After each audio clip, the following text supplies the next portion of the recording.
La jeune fille sortit du gymnase et se dirigea vers chez elle. Ce n'était qu'à quelques centaines de mètres, mais elle n'arriva jamais. La police commença rapidement à la rechercher. Avec le temps, sa disparition devint l'une des plus grandes affaires de l'histoire moderne de l'Italie. Et sa conclusion choquante ébranla des millions de personnes. Personne n'aurait pu imaginer que les détails de cette affaire surpasseraient ceux de n'importe quel scénario de film policier, prouvant que parfois, la réalité est vraiment plus étrange que la fiction. Yara Gambirasio naquit le 21 mai 1997 dans une petite ville italienne appelée Brembate di Sopra. C'est un endroit calme près de Milan, avec un peu plus de 7000 habitants, connu pour sa vie paisible, son architecture historique et ses paysages pittoresques. Sa famille vivait dans la région depuis des générations. Yara avait des parents aimants, une sœur aînée et 2 frères cadets. Elle aimait sa ville et fréquentait l'école locale, où elle avait de nombreux amis et était très active en gymnastique. À quelques centaines de mètres de chez elle se trouvait un grand centre sportif, où elle s'entraînait presque chaque semaine. Le 26 novembre 2010, à l'âge de 13 ans, elle avait prévu de faire un arrêt rapide au gymnase pour déposer un enregistreur pour son entraîneur. Vers 17h15, elle dit au revoir à ses parents, leur promettant de rentrer dans environ 1 heure. Ses parents n'avaient aucune inquiétude à la laisser partir seule. La ville était très sûre, et le chemin jusqu'au gymnase ne prenait que quelques minutes. Cependant, ce soir-là, ils commencèrent à s'inquiéter alors que Yara était clairement en retard. À 19h, elle n'était toujours pas rentrée, ce qui était inhabituel. Sa mère essaya de l'appeler vers 19h11, mais son appel alla directement sur la messagerie vocale. De plus en plus anxieux, ses parents appelèrent immédiatement la police. L'affaire fut transmise au grand commissariat d'une ville voisine, située à environ 11 kilomètres. La disparition de Yara fut confiée à une détective expérimentée, Letizia Ruggeri. Ruggeri organisa rapidement une équipe de recherche et contacta la police locale pour obtenir du soutien. Après avoir parlé avec les parents de Yara, les agents se rendirent au gymnase pour reconstituer les événements de la soirée. Son entraîneur confirma que Yara était venue au gymnase vers 17h30. D'autres témoins rapportèrent également l'avoir vue.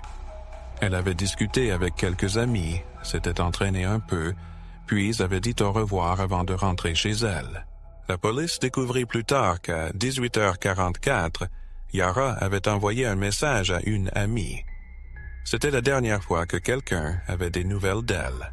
Les enquêteurs déterminèrent que Yara avait probablement disparu quelque part entre le complexe sportif et chez elle sur le chemin du retour. Ils se divisèrent en plusieurs groupes. L'un alla frapper aux portes pour chercher des témoins, tandis que d'autres commencèrent à examiner les enregistrements de vidéosurveillance. Plusieurs personnes près du complexe sportif ce soir-là rapportèrent avoir vu une fille ressemblant à Yara. Elles mentionnèrent qu'elle parlait à 2 hommes près d'une voiture rouge.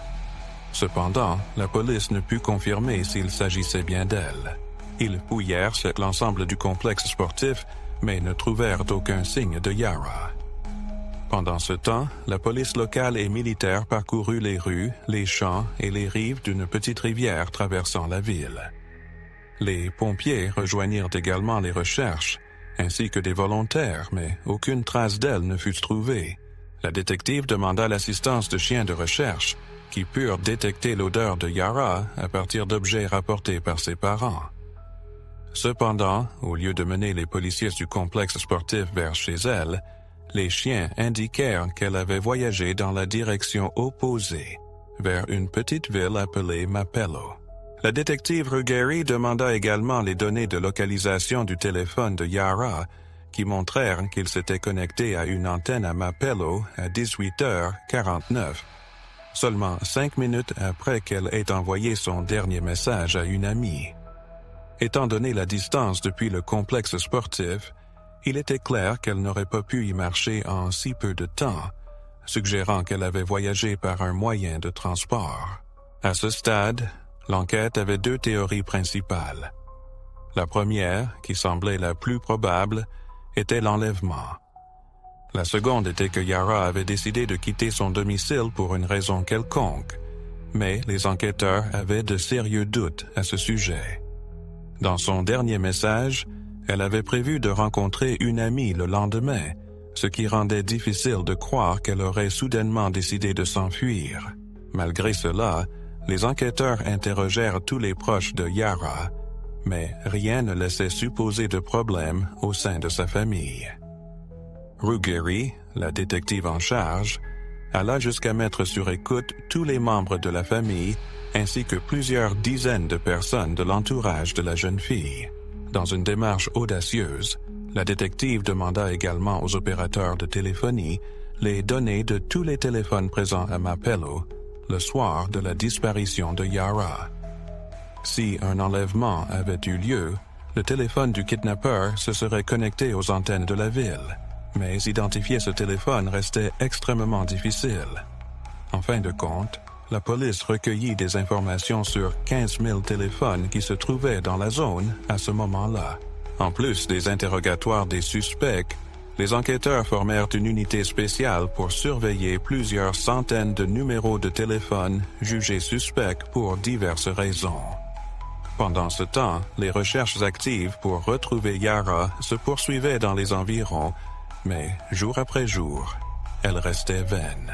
Ruggieri commençait à douter que cette approche puisse porter ses fruits, et son seul espoir reposait désormais sur ses numéros de téléphone, dont l'un pouvait appartenir à l'auteur de l'enlèvement.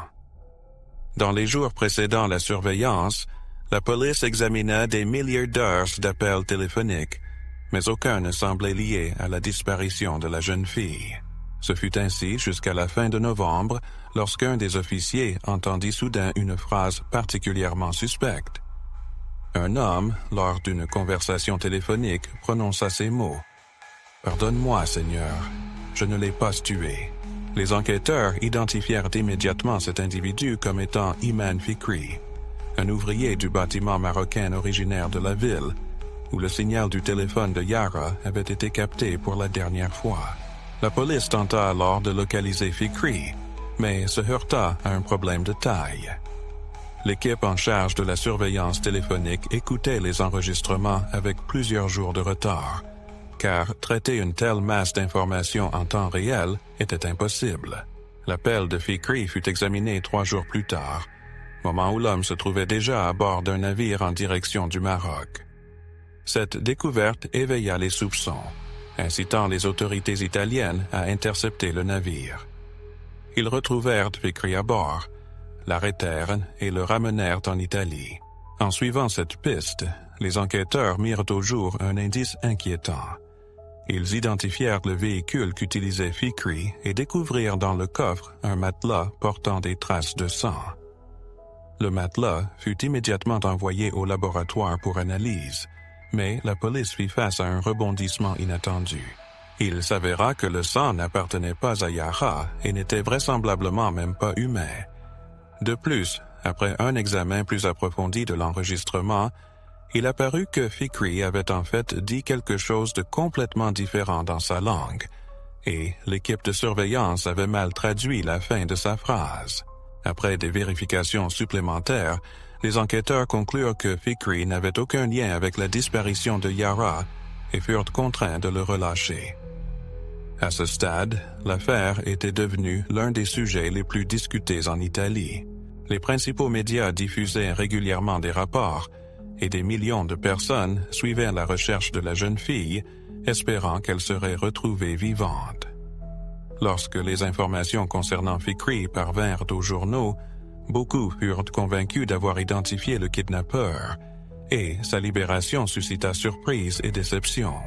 Il semblait que les enquêteurs étaient revenus à la case départ, sans nouvelles pistes pour les rapprocher de la découverte du sort de Yara. La police poursuivait la surveillance des conversations téléphoniques, recherchait d'autres indices et faisait tout ce qui était possible, mais en vain. Cette situation perdura exactement 3 mois, jusqu'au 26 février 2011. Ce jour-là, un homme d'une petite ville située à environ 10 km de chez Yara se rendit dans un champ pour faire voler son avion télécommandé. L'homme rencontra des problèmes techniques avec son appareil et dut l'atterrir dans un buisson dense pour éviter qu'il ne s'écrase. En s'approchant pour le récupérer, il remarqua un tas de vieux chiffons à proximité. Au début, il n'y prêta pas attention, mais il aperçut ensuite une paire de chaussures dépassant du tas. Alarmé, il appela la police. À leur arrivée, les enquêteurs découvrirent un corps humain décomposé sous les chiffons. L'état de décomposition rendait impossible l'identification visuelle des restes. Cependant, dès que la détective principale arriva sur les lieux, elle reconnut immédiatement les vêtements. Le corps était habillé de la même tenue que celle que portait Yara 3 mois plus tôt, lorsqu'elle avait été vue pour la dernière fois en route vers son centre sportif. Près du corps de Yara, les enquêteurs trouvèrent son iPod, ses clés de maison, sa carte SIM et une batterie amovible de son téléphone portable. Cependant, le téléphone lui-même était introuvable. Le meilleur médecin légiste d'Italie fut appelé pour examiner les restes. Elle conclut que la cause de la mort était due à plusieurs coups de couteau. Bien qu'il n'y ait aucune preuve d'agression sexuelle, le fait que certains vêtements de Yara manquaient amena les enquêteurs à penser que cela pouvait avoir été le mobile du crime. Les experts en criminalistique trouvèrent des fibres sur ces vêtements couramment utilisés dans un type de tissu spécialisé. Ce détail suggérait que le tueur de Yara aurait pu travailler dans un secteur connexe. De plus, ils découvrirent 2 échantillons d'ADN étrangers sur les gants de la victime et sur la batterie de son téléphone. Cependant, des défis immédiats se posèrent. D'abord, les échantillons d'ADN étaient petits et dégradés, rendant difficile l'élaboration d'un profil complet. Ensuite, aucune correspondance n'était trouvée dans les bases de données, laissant les enquêteurs dans une impasse. 2 mois plus tard, l'enquête prit un tournant inattendu. Les analystes en criminalistique découvrirent du matériel biologique sur les sous-vêtements de la victime, leur permettant de constituer un profil ADN complet d'un homme inconnu. Grâce à cette avancée, la détective organisa des équipes pour explorer toutes les pistes possibles. Certains agents furent chargés de collecter des échantillons d'ADN auprès de la famille et des amis de Yara, ainsi que de quiconque s'était trouvé au complexe sportif cette nuit-là. D'autres étaient affectés à l'analyse des relevés de téléphones portables, identifiant les personnes dont les téléphones avaient quitté la ville de Yara pour se diriger vers la zone voisine la nuit de sa disparition, et demandant des échantillons d'ADN à ces individus. L'ampleur de la tâche signifiait qu'il fallait des semaines pour voir le moindre résultat. Malgré l'implication de 3 laboratoires à travers l'Italie, le processus d'analyse ADN était long, parfois prenant des années. Au cours des mois suivants, des milliers d'échantillons d'ADN furent collectés, mais aucun ne correspondait au profil du meurtrier. Roteitia continuait à réfléchir à d'autres moyens d'attraper le criminel, jusqu'à ce qu'une idée lui vienne. Non loin du champ où le corps de Yara avait été découvert, se trouvait une boîte de nuit. La détective savait que les meurtriers laissaient souvent les corps de leurs victimes dans des zones familières, et ce club avait la réputation d'être peu sûr. Il était fréquenté par des personnes ayant des antécédents criminels et d'autres personnages douteux, ce qui lui inspira une idée. Elle décida de collecter des échantillons d'ADN auprès de tous les habitués du club. Les détectives organisèrent pour que plusieurs agents surveillent le club les vendredis et samedis, demandant des échantillons d'ADN à tous les présents. De plus, tous les clients de la boîte de nuit devaient avoir une carte de membre, ce qui permettait d'accéder aux informations concernant chaque visiteur. Roteitia comprenait que les chances de succès étaient minces, mais compte tenu du manque d'autres pistes, elle décida de suivre cette voie. Elle commença à attendre les résultats et reçut bientôt un appel du laboratoire. L'ADN d'un des clients du club correspondait au profil criminel. Il s'appelait Damian. Cependant, un problème inattendu se posa. La correspondance n'était que partielle, et l'homme fut rapidement retiré de la liste des suspects puisqu'il se trouvait sur un autre continent au moment de la disparition de Yara. Pourtant, pour l'enquêtrice, c'était une avancée significative.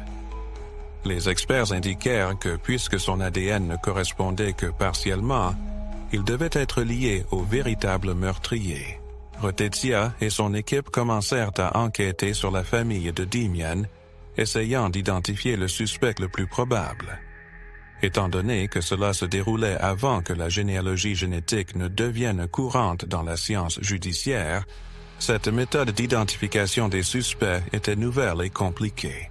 Ils découvrirent un fait inattendu. La mère de Dimian avait été femme de ménage pour la famille de Yara pendant des années, mais elle était partie lorsque Yara était encore enfant. La révélation qu'un membre de sa famille pouvait être un meurtrier la choqua profondément. Malgré cette découverte, la recherche du meurtrier se poursuivit pendant de nombreux mois.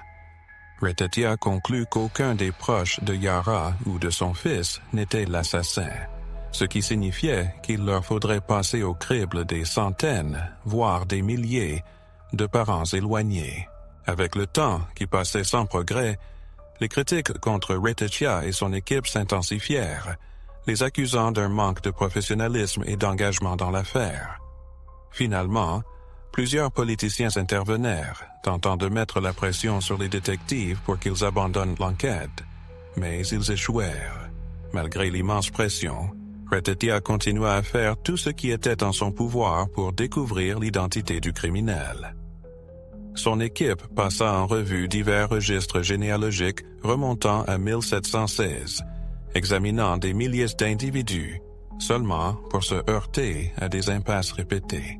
Cela continua jusqu'en septembre 2011, lorsque les enquêteurs firent enfin des progrès.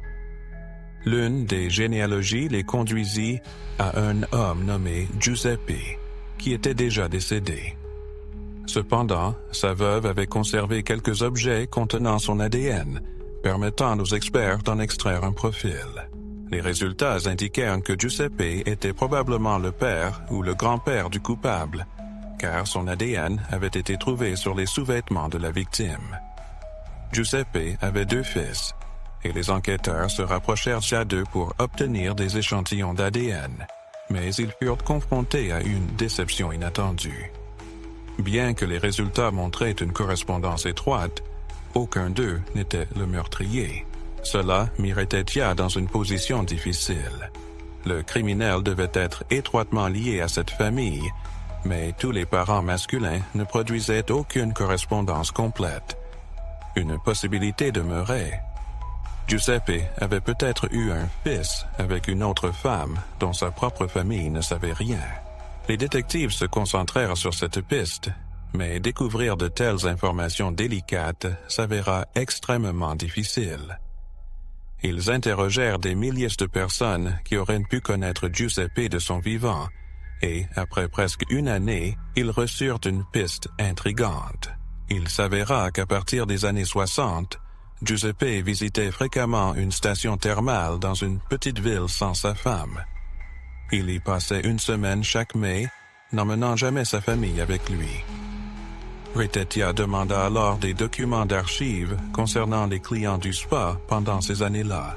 À sa grande surprise, les dossiers étaient encore disponibles, et les enquêteurs commencèrent à les examiner. Ils dressèrent une liste de toutes les femmes qui avaient séjourné au complexe, en même temps que Giuseppe. Ce processus s'étendit sur une année, mais Rotetia peinait toujours à trouver d'éventuelles amantes de Giuseppe. Pendant ce temps, des journalistes apprirent le travail des enquêteurs, et l'histoire d'un possible enfant secret se propagea dans les médias. Cela suscita un intérêt croissant chez des centaines de milliers d'Italiens, et les journalistes commencèrent à poursuivre ces pistes eux-mêmes, découvrant de nombreuses histoires similaires. Par exemple, dans un petit village, 5 cas semblables émergèrent. Cela continua jusqu'en 2014, lorsque les enquêteurs réalisèrent enfin des progrès significatifs. Le nombre de personnes au courant de l'affaire et de la recherche de la possible amante de Giuseppe augmenta, et la police reçut régulièrement des conseils, bien que tous conduisirent à des impasses. Mais durant l'été de cette année, tout changea. Les enquêteurs reçurent des informations selon lesquelles l'homme aurait pu avoir une liaison avec une femme nommée Arzufé. En consultant leur dossier, ils découvrirent soudain qu'ils avaient déjà collecté un échantillon d'ADN de cette femme 2 ans auparavant.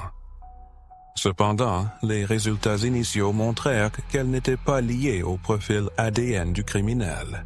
Malgré cela, Retitia demanda aux experts de procéder à un nouveau test. Ce qui suivit fut un rebondissement inattendu. Il s'avéra que lors du premier test, le spécialiste avait confondu l'échantillon du criminel avec celui de Yara et l'avait comparé à l'ADN d'Arzufé. Désormais, avec des experts différents comparant les bons échantillons, la police connut une avancée. Arzuf était en effet la mère du meurtrier. Avec cette confirmation tant attendue, Retitia apprit qu'Arzufé avait 2 enfants, des jumeaux, un garçon et une fille. Leur père était supposé être le mari légal d'Arzufé, mais les enquêteurs suspectaient que le véritable père était Giuseppe. Étant donné que le meurtrier était un homme, ils se concentrèrent sur le fils d'Arzufé, qui avait 42 ans au moment de l'enquête. Il travaillait comme ouvrier du bâtiment et vivait à Marpella avec sa femme et leurs 3 enfants, dans la même ville où le téléphone portable de Yara avait disparu. Retitia élabora rapidement un plan pour obtenir un échantillon d'ADN de l'homme sans l'alerter. Apprenant qu'il empruntait un chemin spécifique chaque jour, elle demanda à la police de mettre en place un contrôle d'alcoolémie dans cette zone. L'homme, sans se douter de rien, souffla dans le testeur d'alcool. Son échantillon, ainsi que celui de sa femme, fut envoyé au laboratoire. Près de 4 ans après le meurtre, Retitia reçut enfin une confirmation. L'ADN de cet individu correspondait entièrement à l'échantillon biologique trouvé sur les sous-vêtements de la victime. Cet homme s'appelait Massimo Bassetti, et il fut arrêté le 16e juin. Il nia toute implication dans le crime, et affirma n'avoir rien à voir avec cela, ce qui mena l'affaire devant le tribunal. Pendant les préparatifs du procès, les enquêteurs découvrirent plusieurs faits intrigants qui impliquaient indirectement Bassetti. Son historique de navigation contenait des recherches de nature intime liées à des mineurs. La nuit de la disparition de Yara, son téléphone avait été localisé dans sa ville, mais à 5 heures, il l'éteignit et ne le ralluma que le lendemain matin. De plus, le véhicule appartenant à Bassetti avait été capturé sur les caméras de surveillance près du centre sportif ce même soir, quelques minutes avant la disparition de Yara. La voiture n'avait pas de plaque d'immatriculation, ce qui compliqua son identification jusqu'à l'arrestation de l'homme. Désormais, les enquêteurs avaient confirmé qu'il s'agissait bien du même véhicule vu sur les caméras. Notamment, des fragments de tapisserie provenant des sièges de sa voiture correspondaient aux fibres trouvées sur le corps de Yara. Les autorités ont également interrogé un témoin vivant dans le quartier de Yara. Elle a rapporté que le soir en question, elle est sortie pour jeter les poubelles lorsqu'une voiture est passée à toute vitesse devant sa maison. D'après sa description, le véhicule ressemblait à celui de Bassetti, et elle prétend avoir vu un enfant à l'intérieur. Elle a également entendu des cris provenant de la voiture. De plus, la police a découvert que l'homme fréquentait une pizzeria située dans la même rue que la maison de Yara plusieurs fois par semaine. Cela a suggéré qu'il avait peut-être vu la fille bien avant l'enlèvement, planifiant peut-être même celui-ci. Concernant les images de surveillance, Bassetti a insisté sur le fait qu'il rentrait simplement chez lui après le travail sur cette route. Cependant, les enquêteurs ont découvert des preuves qu'il n'avait pas travaillé ce jour-là, corroborées par les témoignages de ses collègues, les enregistrements de caméras et les données de son téléphone. Le procès a commencé à l'été 2019, un an après son arrestation, captivant l'attention de millions de personnes à travers l'Italie. Pratiquement personne ne doutait que Bassetti était le meurtrier. Cependant, les procédures judiciaires ont pris plusieurs tournures inattendues. Le récit de l'accusation était clair. Bassetti aurait pu harceler Yara pendant des jours, voire des semaines, avant de décider de l'enlever alors qu'elle quittait le complexe sportif. Il l'aurait ensuite emmenée dans le champ où son corps a été découvert par la suite et l'aurait tuée. Quant à son mobile, les procureurs croyaient que Bassetti avait prévu d'agresser sa victime, mais, pour une raison quelconque, n'avait pas mis à exécution ses intentions initiales. Sa femme a témoigné au tribunal, affirmant qu'au moment de la disparition de Yara, il était chez eux en train de dîner avec la famille. Cependant, cela contredisait les images de surveillance près du centre sportif. De plus, la police a trouvé 3 témoins qui ont vu la voiture de Bassetti à l'heure où il était supposé être à la maison. Étrangement, la défense a insisté sur l'innocence de leur client, présentant plusieurs théories alternatives pour soutenir cette affirmation. Tout d'abord, Bassetti lui-même a déclaré qu'il avait fréquemment des saignements de nez, ce qui aurait pu se retrouver sur ses vêtements et outils. Son avocat a suggéré que le véritable meurtrier aurait pu entrer en contact avec son sang, ce qui expliquerait sa présence sur les restes de Yara. L'avocat a ensuite tenté de contester les preuves ADN, soutenant que les experts avaient fait une erreur. Il a expliqué qu'il existe 2 types de ADN. Un type change entre les individus, permettant une différenciation claire même parmi des proches, comme des frères. L'autre change très lentement sur des échelles de temps humaines. Des différences significatives dans l'ascendance peuvent prendre des centaines de milliers d'années à se former, rendant beaucoup plus difficile l'établissement de distinction entre parents. L'ADN trouvé sur les restes de Yara était de ce 2e type, ce qui a conduit l'avocat à affirmer que le véritable meurtrier pouvait être n'importe quel parent de Bassetti, qu'il soit proche ou éloigné. Cependant, les experts convoqués par l'accusation ont préparé un rapport contestant cette possibilité, confirmant que la correspondance ADN avec le profil de Bassetti ne faisait aucun doute. Pourtant, ce n'était pas le principal argument avancé par la défense. Durant le procès, un fait jusqu'alors inconnu a été révélé, créant une véritable sensation. La défense a introduit un autre suspect, l'instructrice de gymnastique de Yara, nommée Sylvia. Après la découverte du corps de Yara, les experts ont identifié du sang sur son sweatshirt qui correspondait à celui de Sylvia. De plus, le père de Sylvia a révélé qu'elle était rentrée chez elle après sa séance de gym la nuit de la disparition de Yara, en pleurant pendant des heures. Les enquêteurs ont également découvert que Sylvia avait envoyé une série de messages à son frère, qui ont été supprimés peu après leur échange, laissant ainsi le contenu de ces messages dans le flou. Sylvia a affirmé ne pas se souvenir des raisons pour lesquelles elle avait agi de cette manière, ni de ce qu'elle avait écrit à son frère. Elle n'a pas non plus pu expliquer comment son sang s'était retrouvé sur les vêtements de Yara. Au tribunal, Sylvia a refusé de répondre à d'autres questions, répétant « je ne sais pas ». Malgré l'absence d'explications claires, le poids des preuves existantes a suffi à condamner Bassetti. En été 2016, il a été condamné à la réclusion à perpétuité pour le meurtre, et les appels de son avocat n'ont pas réussi à annuler la décision. Fait remarquable, le lendemain de la condamnation, la femme de Bassetti lui a rendu visite en prison et a révélé qu'aucun de leurs 3 enfants n'était biologiquement le sien. Elle a avoué avoir eu de multiples aventures. Notamment, le 3e enfant, Esther, s'est avéré être celui d'un autre homme. Depuis lors, Bassetti reste en prison, mais le mystère du sang de Sylvia sur le sweatshirt de Yara continue de troubler beaucoup de personnes ayant suivi l'affaire.